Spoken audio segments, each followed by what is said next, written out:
I'm Jon Peck. I'm technical advocate at GitHub right now. If you want to connect with me, please feel free to reach out at PeckJon, that's PeckJon, on Twitter, LinkedIn, GitHub, pretty much all the socials. And I welcome you very much to abusing your CI/CD with machine learning. Without further ado, let me jump right in. I know we'll be on a moderately tight timeline. So a lot of you are probably pretty experienced machine learning developers, I would assume. I want to warn you, I am not. I play around with machine learning here and there. I use it where it's useful. I wouldn't consider myself an expert. I'm much more of an integration and DevOps type of guy. So, bizarre and storied history there for sure. But as you can see at the very end, that's just really kind of where I've been playing with them over the last few years. So that said, I'm going to mostly stick to some very simple things on the ML side. This is a proof of concept. I'm going to more or less use linear regression in most cases, so excuse the simplicity, but I hope that there will be some useful things for you to learn about how DevOps and machine learning work together in this talk. So that's where I'm going to focus most of my time. By the way, I know that you're going to have lots of questions during the chat, during the talk. Go ahead and put those out there. I'll try to address them at the end. I may not get a chance necessarily to during the course of the talk. So DevOps itself, right, what is it? So for anyone who doesn't happen to be familiar already, development operations, really this is both a series of technical and cultural concepts that change how we do development, right? Some of you may be used to the old waterfall method if you've been in the industry long enough, right? Most of us nowadays are doing agile, so doing these fast iteration cycles, right? And to support that, we have a lot of technical components, things like Kanban boards, which allow us to do project management efficiently and asynchronously, collaborative code control like Git, which allows us to make changes to code and then issue a pull request and other people can come and look at it. Continuous build, test, release tooling. So that's a lot of where I'm going to talk about here and how machine learning fits into that. And then monitoring infrastructure on top of that. But it's not just tooling, it's also cultural, right? It's about having that mindset that the code I'm putting out there is going to be open, visible to my team, even when it's imperfect. We're going to have a collaborative approach to how we work together. And we're going to maintain a more or less egoless mindset to our code. We can put something out there that's imperfect and we can be okay with that. We're not our code. We are people who are trying our best and who can learn from each other and teach each other. And that's really part of the objective, right? So this DevOps mindset covers both of those. Now, when we look at a modern development workflow, there's lots of different ways to approach this, but for most people, it looks more or less like this.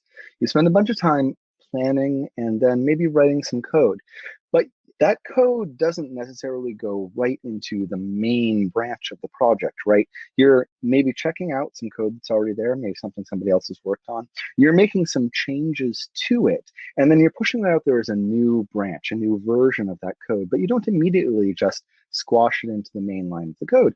What you do is you create a pull request. You go out and you say, hey, everybody come look at this code, anyone who I want to have as a reviewer, let me know if you think this is okay to add into the product. Does it meet the needs that we spec'd out?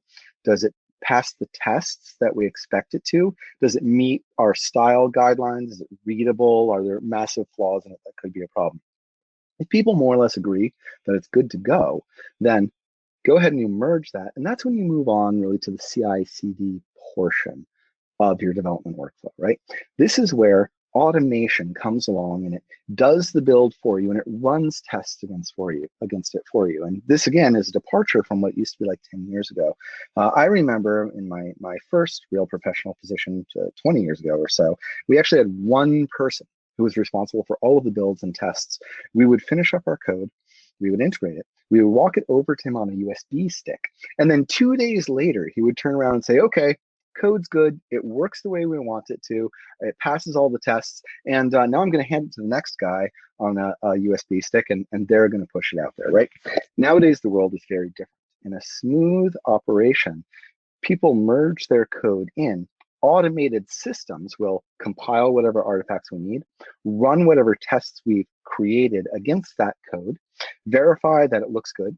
If anything fails, it's going to break out and pass that back to us to make changes to, and fix any errors before it actually moves on to the deploy process. And then lastly, you have an automated deploy, which then takes whatever we've created, whatever is passed, and does whatever is necessary to put it out there in the world, whether that's setting up infrastructure as a service services and then deploying things out to them, whether it's building the Android and iOS versions of the mobile app and then putting those out to the actual app stores, whatever it is that needs to happen. And sometimes you'll have a manual gate in there where you say, okay, put the stuff onto a staging server, have a human review it as a very last check before you really put it out there in the world.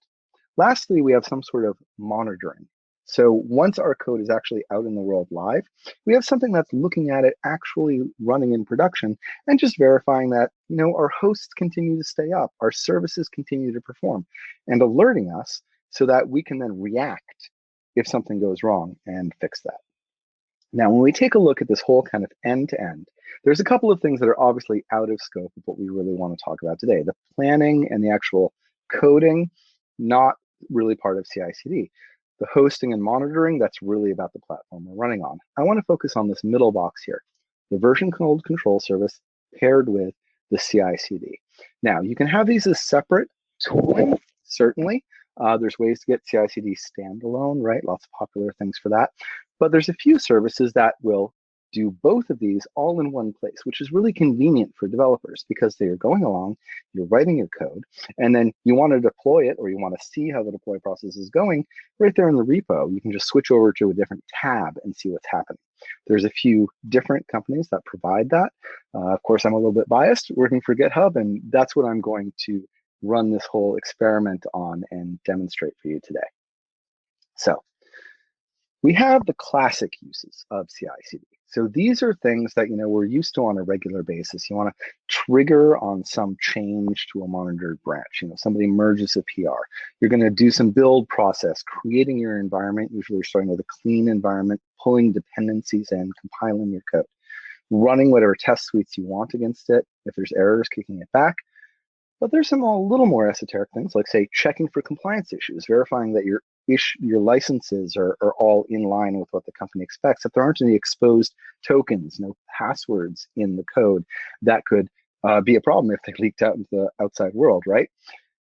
Lastly, configuring that hosting infrastructure, if it's going to be, say, a web service, and then deploying it out to wherever it goes. So that's kind of what you know of as classic CI/CD. By the way, quick side note there, if you're interested in things like, say, checking for exposed tokens, check out that URL in the corner, github.com/features/security. And by the way, because I didn't mention it verbally at the beginning, let me also say that the slides for this are at bit.ly/devglobal20, all lowercase. And that includes also a bunch of links at the end to the code repositories that I'm going to be working through here. All right, so let's get a little bit crazy, right? Let's see how we can fully utilize our CI/CD to do more interesting things, right? Preferably machine learning things, because we like that, right? When you look at CI/CD, really what this is it's a customizable abstract execution engine that you have that can be triggered from changes to your Git repository. That's super cool, right? You change something and boom, you've got a whole VM you can just play around with and do whatever you want. Now, sometimes there's limitations on just which operating systems you can use, how much memory you have, how much disk space you have, etc. But usually it's pretty good, certainly enough to run some very interesting stuff on. Now, you could use it in a very simplistic manner. Things like IFTTT and Zapier come to mind here, stuff that just reacts to one thing and then causes something else to happen. And it's true. You can do that. You could, for example, set up a webhook in your CI/CD so that some outside event, something like a Slack message, triggers the CI/CD to run, and then it does some other simple thing like send out an email to support saying, hey, this happened. But using it for just those simple little tasks, it's not always the best usage because, of course, there's overhead. If you're just doing a half-second task in your CI/CD, you're burning maybe 2 or 3 seconds spinning up that new blank environment, getting stuff ready and prepared to run, and then destroying it after, right? So really for simple stuff like that, I would still continue to use IFTTT or Zapier perhaps, or maybe a serverless function. I'm going to use this for things that are slightly more heavyweight. Stuff that I might not want to host an entire server all the time myself for. And that's where machine learning comes in, right? Because lots of us will build a model and then we'll have to stand up an entire server and keep it running 24/7 just to be able to serve a few occasional requests. But I can do something cool, like inject a machine learning model into my CI/CD. It only executes while the CI/CD is running, and then boom, the environment destroys itself, so I'm not getting billed anymore. I'm not burning up that extra compute. I don't have to be running something all the time. So this is pretty cool. And this is a great place where I really want that serverless functionality of I can spin something up, I can collapse down, we'll pay for it only when it's running, but that wouldn't work in a standard serverless function environment. If you've ever tried to do something like put a pretty heavy TensorFlow model into like a Lambda function, you know how very painful that can be, right? Many times it simply won't work. You have to go through a lot of backflips of creating your own zip file in a particular structure and uploading it. There's a size limit, so your models can only get so big. And there's an execution time limit that you often run up against when you're doing, say, batch prediction. So serverless functions work for some very, very small machine learning tasks, but not for many of them. So CI/CD really occupies that space in between having a simple serverless function that only runs when you need it and having a fully hosted server. It's that transit environment that can still be pretty heavyweight. And that's what I'm focusing on here. So I'm going to start with a really simple machine learning model. Again, I said the focus here is not the ML, right? The focus is what we're creating. So what we're going to do is we're just going to have a simple sklearn, scikit-learn linear model, right? I'm going to use linear regression here. I'm going to feed it a bunch of house prices and square footages. This is just stuff I pulled off of Zillow. I just took a whole bunch of properties and said, this is the square footage, this is how much it's being listed for. Obviously, this isn't a complete model. You wouldn't want it in a real world scenario because it's just got 2 variables and it's got a small amount of data, but it'll do great for a test, okay? So pretty straightforward. I read in that data from my prices CSV. I build my linear regression model, I fit it, and then I can utilize it for making predictions, right? So this is what I would do locally on my own machine. And I'm going to take all that code and I'm just going to drop it into a repo. I'm going to have that CSV. I'm going to have my training script I just showed you, and I'm going to have my requirements text that defines which dependencies I need, sklearn in this case, right? Now what I'm going to do, so I'm going to take note of that actions tab, right? So this is where CI/CD lives right next to your code inside GitHub. Every repo has an actions tab, and you can just click on it to get access to your CI/CD. You may not even noticed it. Go to your favorite GitHub repo right now that you own and see if that actions tab is there for you. You can start playing around. The first time you click that, what you're going to get is you're going to have a view onto the 3,500 or so prefab workflows that are already out there contributed by our community. And to me, this is one of the cool distinctions between GitHub and other providers, is that with other providers, you all got to wait for them to come out with the right integration component, or you've got to go out to whoever it is you want to integrate with, grab some custom code and kind of tool it yourself into your CI/CD environment, right? With the GitHub Actions marketplace, there's new ones being added all the time. So if I know that I say I'm building a Node app and I want to be able to deploy it to say Azure, I just go in there, I search for Node Azure, and boom, one of the things that's going to pop up is deploy Node.js to Azure Web App.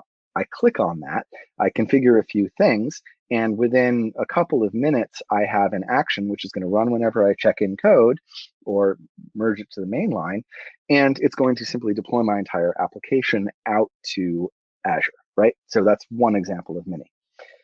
Now, in this case, I'm not actually going to make any use of any of those directly because I'm doing something pretty custom here. So instead, I'm going to click that Set Up a Workflow Yourself button in the upper right. Now, when I do that, what I get is a bare empty workflow. So this is a very simple hello world. This is what every action starts out as. Really, it's just a YAML file that's kept in a special folder, .github/workflows. And then each separate YAML file in there is a different action that I can execute, right? Each action is a few different parts. I'm going to step through exactly what those are in just a minute. What you see on the right there, by the way, is the documentation. So I'm starting to create a workflow here. I'm like, how do I do it? Well, the documentation is right there next to me, and I can start looking up whatever it is I need to do inside that documentation. And while I'm looking at that, I might notice, oh, hey, what about the environments I'm allowed to run, right? So I can see that there's a runs on entry inside the workflow, which basically defines which environment I'm going to be executing on. I'm certainly used to having Ubuntu. I'm occasionally used to having Windows available as a runtime environment, but Mac OS is fairly unusual. And so I'm going to give this a little twist and do something fun. So any of you who are iOS developers, you may have come across this already. Apple has a framework called CoreML, and CoreML only runs on iOS and OS X. It doesn't run on any other operating system. So this presents a problem for people who are developing, but they want to be able to test what the actual predictions are going to look like. They may not have an iOS or OS X based device. They might not own a MacBook or an iPhone. And this comes up surprisingly often because, even though the initial developer might have, someone else who's, say, vetting the code or who's responsible for your DevOps might not, right? So how can they actually test that this will work without one of those physical devices? And that's where having an OS X runtime environment right in your CI/CD is kind of cool. And I'm going to make use of that because why not, right? So what I'm going to do is after building that scikit-learn model, I'm going to make use of the CoreML tools provided by Apple, and I'm going to convert that sklearn model into an Apple CoreML model. And I do that by just using coreml.save, and that serializes out my scikit-learn model that's in memory as a CoreML model that'll run on an Apple operating system, right? And then I just print out the fact that I saved it. So that's just what I'm adding to my train.py for actually creating this model and then serializing it out. Run locally, that would be on disk, right?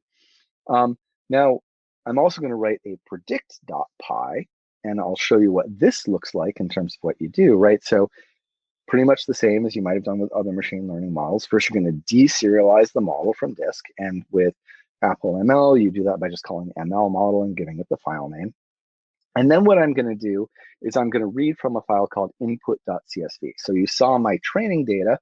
Input.csv is just simply a list of square feet of the houses that I might be looking at that don't have prices yet, and I want to predict what those prices should be, right?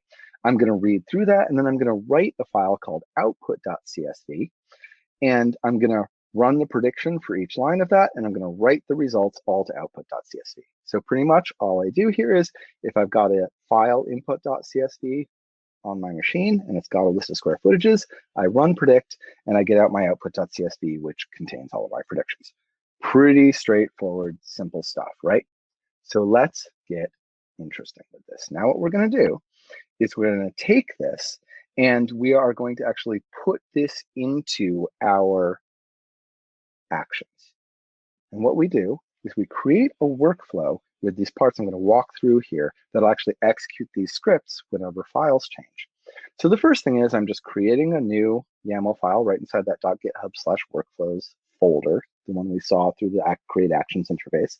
By the way, you can use that create actions interface, but you can also just push a file to this location in your repo and it'll start getting picked up by actions and running. Give it any name you like. That's just a label that's going to show up in the logs. And then tell it when it should run. So on then can have as many triggers as you want. One of the most common is push. Again, this is all in the documentation, but push simply takes a set of paths that it should watch. And if somebody pushes to one of those paths, then this is going to execute, right?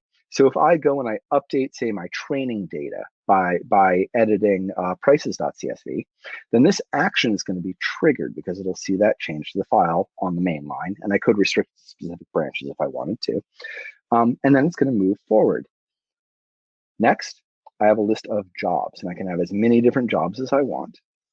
I can tell each one what operating system it's going to run on, and I can have more than one operating system here if I want. So I can actually be doing parallel builds on multiple operating systems if I so desired.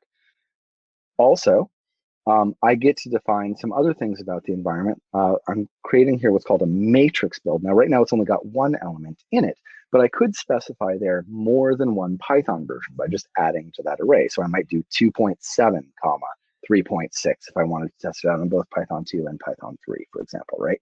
And what that would do is it actually spin out, again, parallel environments. so that it'd be running a 2.7 at the same time it's running a 3.6 environment. And I can specify what level of parallelization I want, or whether I want them to run serially by just specifying that max parallel. The nuts and bolts is simply that for every operating system I've specified and every Python environment I've specified, I'm going to get that cross product. So, I might say Ubuntu and Mac OS, Python 2 and Python 3, and that's going to spin up 4 separate environments, each of which is going to do the rest of the steps that follow. All right, so moving forward to those steps, you can have as many as you want. And here's what a typical one might look like and what I'm doing here for my machine learning model. So first, I have to check out the repo itself because I basically spun up a brand new environment. It's blank, right?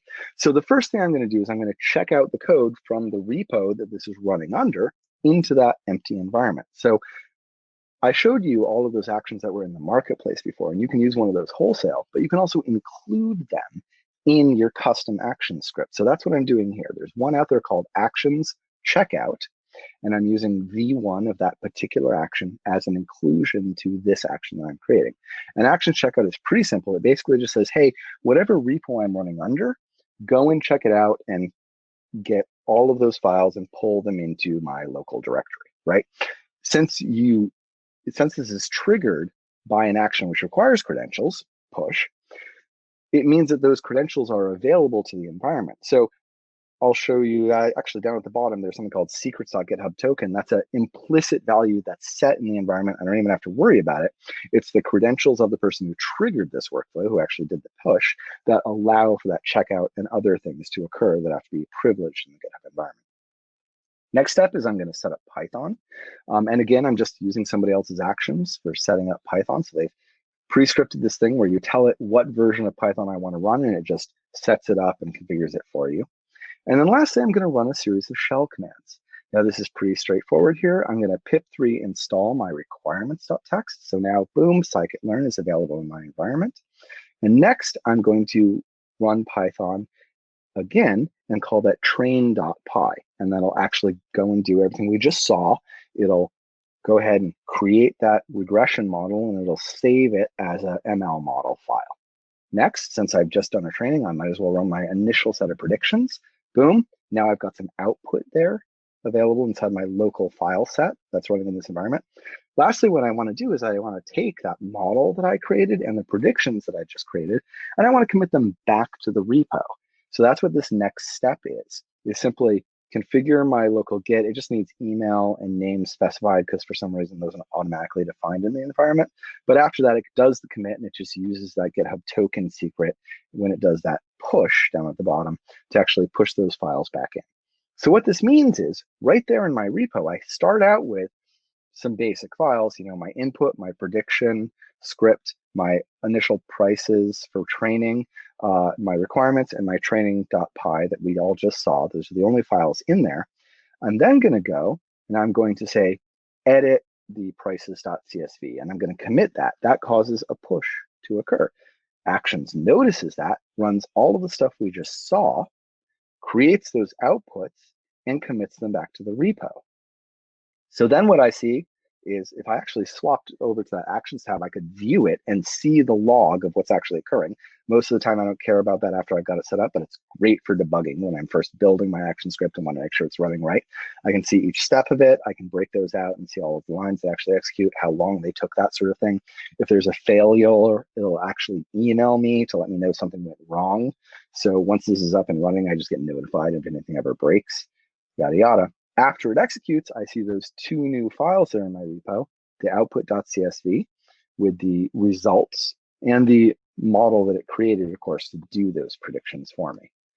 And you know what?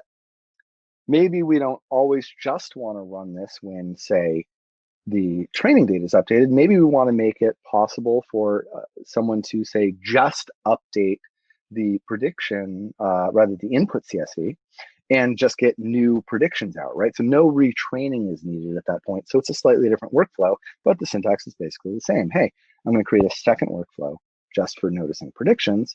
It's going to run when, say, the input data is changed, but this isn't training stuff. It's just for the predictions, right? It's going to set it up. It's going to check out the text, the code. it's going to install just the dependencies, in this case, we need for predictions. So I don't need all of scikit-learn, so I'm not going to run that requirements.txt. I'm actually just going to install CoreML tools, the only thing needed for prediction, right? I'm going to run the predictions, I'm going to commit the output back, and there you go. So same thing, someone can come in, someone with commit permissions to your repository can just say, hey, change the input.csv, and it'll execute behind the scenes without them even seeing it, and then they're going to get a new output CSV. So now what used to be having to explain to someone where this API endpoint is, or give them a model that they need to run locally and then have them set up, now it's all reduced to simply, okay, you have permission to commit a file to this repo. Boom, do that, wait a couple seconds, you get back your results, right? So that's super useful just as a sort of ad hoc thing. Now you no longer have to have a specialized place to deploy your models. You can just put them up in a repo, and your compatriots, your collaborators can come along and just get predictions out of that, no problem. So that's one possible use.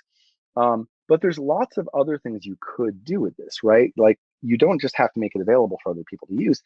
Models can be a core part of other things you do. So to give you an example, I have a friend he runs a repo that basically creates a website that, is just sort of it's a journalism website. And then in that, of course, there's a bunch of images. And he wants to optimize those images with a machine learning model that he has built, right, for reducing the size and increasing the clarity of those images. So he's created an action which simply looks at the repo, and anytime an image is submitted to the repo, it runs it through the model, reduces the size, makes it cleaner, and then commits it right back into the repo. So what this means is he no longer has to worry about pre-optimizing any of his images or anything like that. It's going along. He and his collaborators are all just creating content for this website. They're pushing it up to this repo, and the ML models required to do all of the image reduction just occur invisibly in the background. So a few other caveats here, other things you could do. First of all, so it doesn't just have to be push. You could do this on a scheduled cron. You could do it with your webhooks. You could do it with an API call. If you have a project board hooked up to this, you could even cause things to occur in your CI/CD based on changes of state of issues in that project board. So there's lots of different cool APIs. Also, you don't necessarily have to have the training data right in the repo. You could be pulling that data from somewhere else, because again, the action itself is just an execution environment. So maybe you connect to a database to pull in your training data and create your model that way, et cetera, or scrape it for some API. And lastly, you can, of course, call other APIs. So, maybe I'm doing something interesting, like I'm running that optimization of the images, but then I'm also pushing them out to a CDN via their API, or I'm executing a code quality API against that repo to make sure that all of my code is really safe and looks the way I should. So all kinds of cool options there. I'm going to skip over this bit. It's in there. Summaries of how many free minutes you get and all of that. You can find that obviously on GitHub. I will say a couple of quick things. First, the terms of service, this really isn't supposed to be for serverless computing, as I said. Use this for things that are appropriate to your actual workflow. It really wouldn't be efficient for just ad hoc, single serverless style calls. It would be better handled by Lambda. Also, if you're just doing singular predictions, I would encourage you to go and take a look at algorithmia.com, actually my prior employer, but what they do is they specialize on just machine learning model hosting. So it's not a full CI/CD or anything like that, so they have a purpose, but if what you're doing is like lots of ad hoc singular predictions where you don't want to deal with that overhead, but you just want something better than, say, Lambda in terms of its capability, Algorithmia is great for that. The last thing I want to add on here is GPUs. Right? So everything I've shown you so far runs inside GitHub's servers. All of those specifications for Ubuntu, Windows, Mac OS, etc. Those are different configurations that GitHub has. So you say, I want to do something. When the action spins up, it spins up in one of our virtual machines, executes, sends it back, right? That's where all these minutes per month and everything apply, right?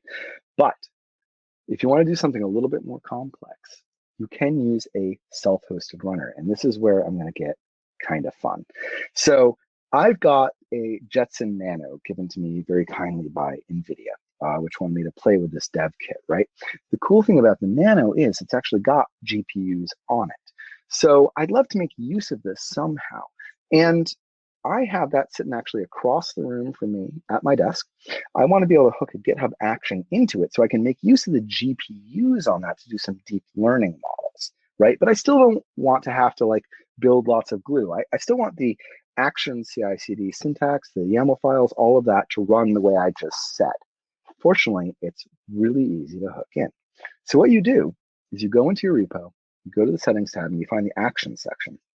And then you'll see that there's an option there for self-hosted runners. And I just click that add runner button right there.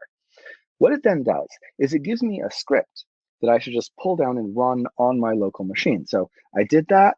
I copied the script from here. I ran that on my Jetson Nano, and it configured itself. And now it's got something sitting there listening so that anytime Actions says, hey, I should use this particular runner, that server basically will respond on my Nano and make use of all of the hardware capabilities of that device. Then I go into my workflow, and instead of using runs on Ubuntu, Windows, OS X, I say runs on self-hosted. And that tells this particular action to, instead of running on one of GitHub's prefab VMs, to go find that self-hosted runner, the Nano that I just connected, and execute on that, and then come on back, right? All the other syntax is identical. So what I did just to test this out is I made a quick little script. Again, this is just to test it out. Obviously, I'm not doing anything mind-blowing here. I'm just basically saying, hey, can I actually do something on a GPU? This would fail if I executed it on any of the default GitHub hosted runners because those don't have GPUs, right? So I'm just going to create an array. I'm going to call GPU array to GPU. I'm going to run pow on it, and I'm going to get the results, thus proving that I've actually executed something on a GPU, right? Go ahead and I run that. Same exact thing. I can see the output right there in the Actions tab with all the logs. But if I go over and I look at the actual screen of my Jetson Nano, I'll see right there it was listening for jobs. And then it got this job it was supposed to execute, it ran it, and it sent the results back to my repo. So pretty cool. I've now used all of that GitHub Actions machinery, but I'm executing on whatever custom hardware I want. And that could be a physical device, but it could as easily be something like an Azure machine instance that I've configured that I have running for some other purpose most of the time that has GPUs, but I can also add a self-hosted runner instance into that, so that machine can now have dual use. It's doing whatever it normally does for serving, but by the way, if I ever run an action that needs a GPU, it's just going to boom, go hit that machine, execute there, and put the results back into my workflow.